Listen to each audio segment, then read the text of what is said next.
창원 시내버스 노사의 임금 협상이 줄다리기 끝에 첫 차 운행을 앞두고 극적으로 타결됐습니다. 다행히 출근길 교통대란은 피했습니다. 경남 지역 코로나19 하루 평균 확진자가 2주 연속 10,000명 아래로 떨어졌습니다. 방역당국은 완만한 감소세를 이어가고 있다고 전했습니다.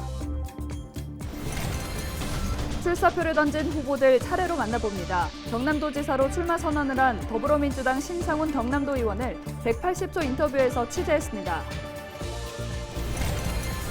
깊어가는 봄에 때 아닌 많은 비가 내렸습니다. 요란한 빗소리에 잠 못 이룬 사람들도 많았는데 비가 온 뒤 이맘때 봄 날씨로 돌아갈 전망입니다.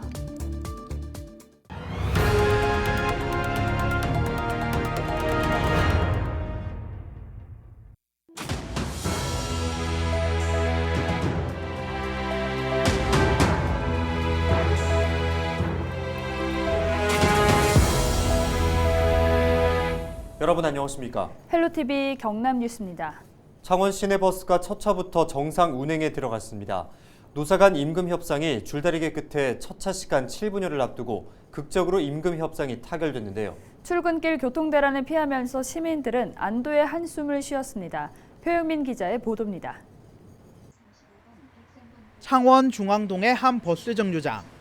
버스들이 쉴 새 없이 승객들을 실어 나릅니다. 창원 시내버스 노사가 첫 차 출발 시간인 새벽 5시쯤 극적으로 임금 협상을 타결하면서 버스들은 정상 운행에 들어갔습니다.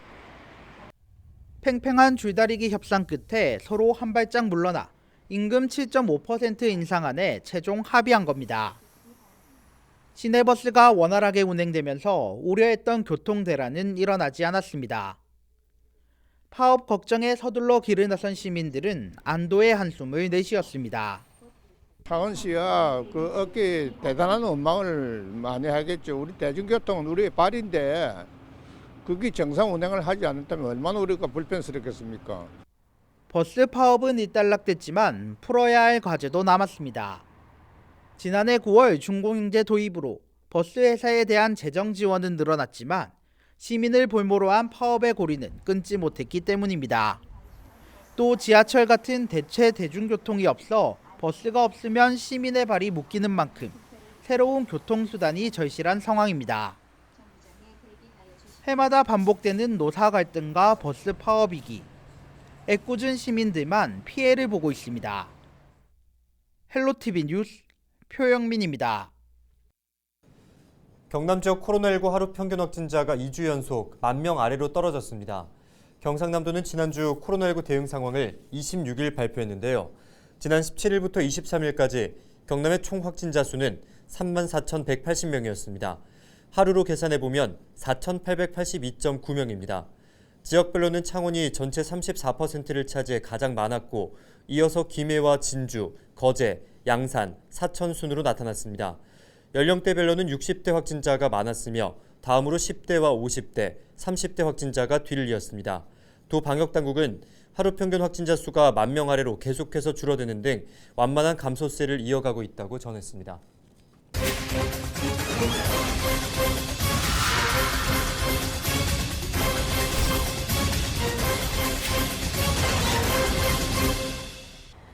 오는 6월 1일 지방선거에서 경남을 180도 바꿀 인물은 누가 될지 많은 관심이 이어지고 있습니다. 어느덧 대진표도 윤곽을 드러내고 있는데요. 이번 시간에는 야심차게 경남도지사 출마를 선언한 더불어민주당 신상훈 예비후보를 180초 인터뷰에서 만나봤습니다.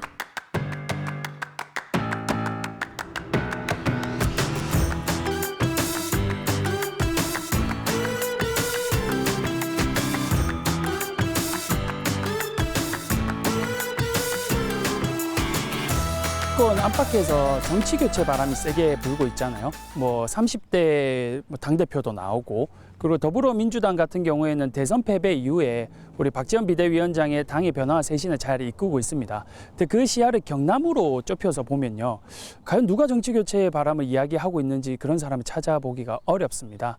저 같은 경우에는 지난 10년 동안 정당에서, 그리고 4년 동안 도의회에서 의정 활동을 하면서 우리 도민들께 저의 성과를 많이 보여드렸다라고 자신하고요. 그리고 도의원이 도청의 현안에 대해서는 가장 민감하고 빠르게 이해할 수밖에 없는 자리입니다. 경남도에 있는 현안들을 이번에는 도지사로 해결해보고 싶어서 도전하게 되었습니다.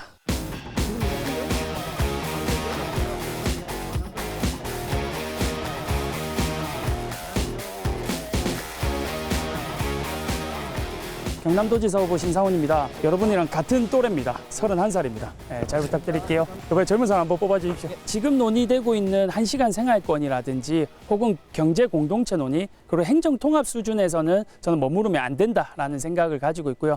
제가 도지사에 당선되는 순간에 미국처럼 연방제 수준까지 나아갈 수 있는 부울경 메가시티 시즌2를 준비하도록 하겠습니다. 그러려면 결국 개헌이 필요한데요. 국회의 동의가 있어야 됩니다. 제가 도지사가 되면 중앙 정치의 개헌이란 과제를 던지겠습니다.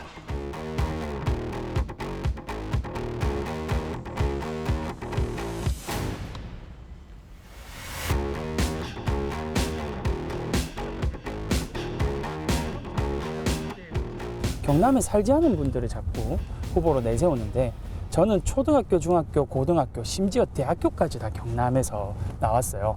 그리고 저는 결혼도 하고 애를 놓으면 이 지역에서 낳아야 되고 그리고 앞으로 50년 이상 이 지역에서 살아갈 건데 경남의 미래가 나의 미래다.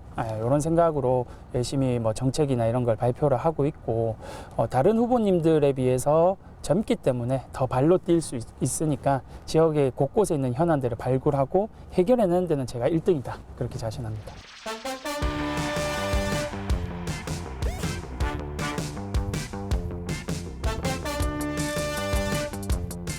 저의 진정성을 계속해서 보여준다면 그리고 젊기 때문에 열심히 뛰는 모습을 보여준다면 6월 1일 날 우리 도민들께서 소중한 선택을 해주실 것이라고 믿고요. 끝으로 드리고 싶은 말씀은 나이가 적다고 우려하실 수 있는데 나이가 적다고 해서 고민이 적은 것은 절대 아닙니다.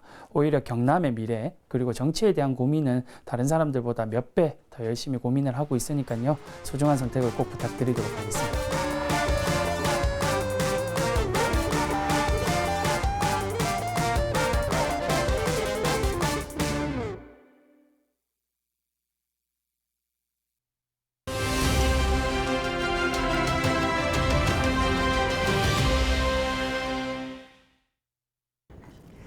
선거와 함께 시작한 2022년. 우리는 지난 3월 대통령 선거를 치렀고 오는 6월 지방선거를 또 치릅니다. 수많은 후보자들이 나와 수많은 공약들을 내걸고 있습니다. 철도를 유치하겠다. 그린벨트를 풀고 친환경 경제도시를 만들겠다. 일자리를 만들겠다. 지역경제를 활성화하겠다. 듣기만 해도 내가 사는 지역이 새로운 도시가 될 것만 같은 달콤한 약속들입니다. 공약은 지킬 수 있는 것이어야 합니다. 선거에서만 쓰고 사라지는 공약은 구별해야 합니다. 정당과 후보자의 공보물만 보고 투표권을 행사하는 선거는 이제 과거의 모습입니다. 유권자가 자치단체의 공약 이행 상황과 매니페스토 공약평가 등을 살펴보며 실현 가능한 공약을 선택하는 것, 이번 선거에서 우리에게 꼭 필요한 일입니다. 지금까지 데일리 브리핑이었습니다.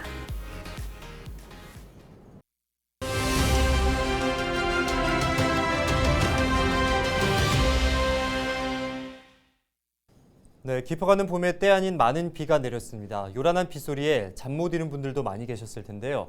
자세한 날씨 소식 알아보겠습니다. 부산지방기상청 최선영 예보관 연결되어 있습니다. 안녕하십니까?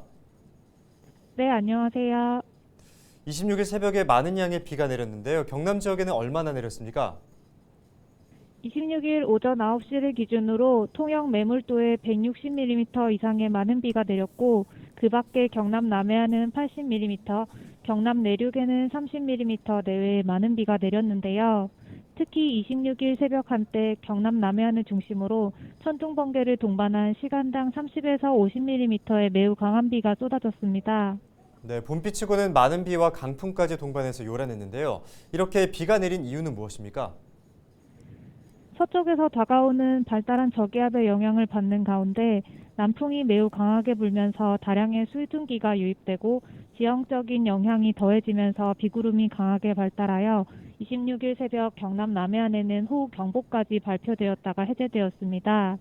또한 우리나라 동쪽과 서쪽의 기압 차이가 커지면서 최대 순간풍속 초속 15m 내외의 강한 바람이 불었습니다. 그동안은 좀 더운 날씨가 이어졌었는데 비가 온 뒤에 무더웠던 기온도 좀 내려갈지도 궁금합니다. 이번 주 경남의 날씨 전해주시죠. 28일 오전까지 대체로 맑다가 28일 저녁부터 구름이 많아지겠고 기온은 평년과 비슷하거나 조금 높겠습니다. 29일 오전에는 기압골의 영향으로 다시 비 소식이 있지만 우리나라 주변 기압계 변동에 따라 강수 시점과 구역이 변경될 가능성이 있으니 앞으로 발표되는 기상 정보를 참고하시기 바랍니다. 네, 오늘 말씀 여기까지 듣겠습니다. 감사합니다. 네, 감사합니다. 지금까지 최선영 예보관과 함께 경남 지역의 날씨 소식 알아봤습니다.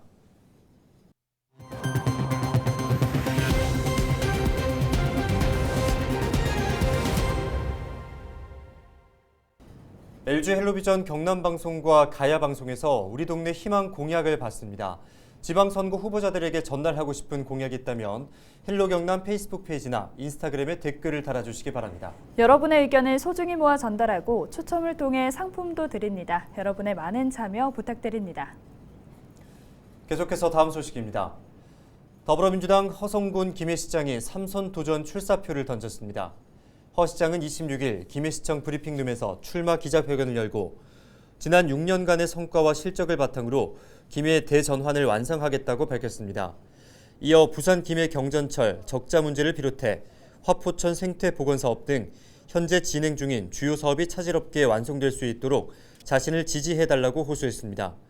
허성군 시장은 지난 2016년 재보궐선거, 2018년 전국동시 지방선거에서 재선에 성공했습니다. 허 시장이 예비후보로 등록하면서 김해시장 직무는 선거일인 6월 1일까지 김석기 부시장이 대행하게 됩니다. 한편 더불어민주당은 박성호 전 경상남도 행정부지사, 공윤권 전 경남도 의원, 허성군 김해시장을 대상으로 이번 주 후반 경선을 통해 후보를 선출할 계획입니다. 네, 더불어민주당 강석주 통영시장도 재선에 도전합니다. 강 시장은 26일 오전 통영시 선거관리위원회에서 예비후보 등록을 마쳤으며 다음 달 2일 출마 기자회견을 열 계획입니다. 통영시는 이날부터 조현준 통영시 부시장이 시장 권한을 대행합니다. 김해시가 코로나19 이후를 대비해 점진적 일상 회복을 추진합니다. 김해시는 코로나19 대응으로 방역 이외의 업무를 중단했던 보건소가 단계적으로 업무를 재개한다고 밝혔습니다. 오는 27일부터는 보건소와 서부건강지원센터에서 건강진단 결과서를 비롯한 각종 증명서를 발급받을 수 있습니다. 한편 김해시는 그동안 요양병원에서 비접촉 대면 면회만 허용했으나 가정의 달을 맞아 5월 한 달간 접촉 면회를 허용한다고 전했습니다. 창원시는 26일 한국재료연구원 직원복지동인 미래관 준공식을 열었습니다. 미래관은 연면적 6,383제곱미터에 지하 1층, 지상 8층 규모로 지어졌으며 기숙사와 어린이집, 체육시설, 식당 등 직원 복지를 위한 시설을 갖췄습니다. 고성군은 대동 일반산업단지 내 산세공장 설립과 관련해 주민과 환경단체의 민원이 계속되자 해당 업체에 공사 중지를 요청했습니다. 백두현 군수는 26일 군청에서 브리핑을 열고 금속 산화물을 제거하는 산세공정으로 인한 환경오염 우려가 제기돼 산세동 건축을 중단하도록 업체에 권고했다고 밝혔습니다. 또 공장 유치 과정에서 법과 행정 절차에 문제가 없지만 군민 정서를 감안하지 못한 만큼 주민 공청회를 통해 사업 진행 여부를 판단할 계획입니다. 마산 자유무역지역관리원이 혁신지원센터에 입주할 기업을 다음 달 24일까지 모집합니다. 대상 업종은 금융업과 세무업, 정보처리업, 식당 등 45개 업종입니다. 지난해 문을 연 혁신지원센터는 자유무역 지역 내 입주 기업을 대상으로 업무 지원과 연구개발 등을 지원하고 있습니다.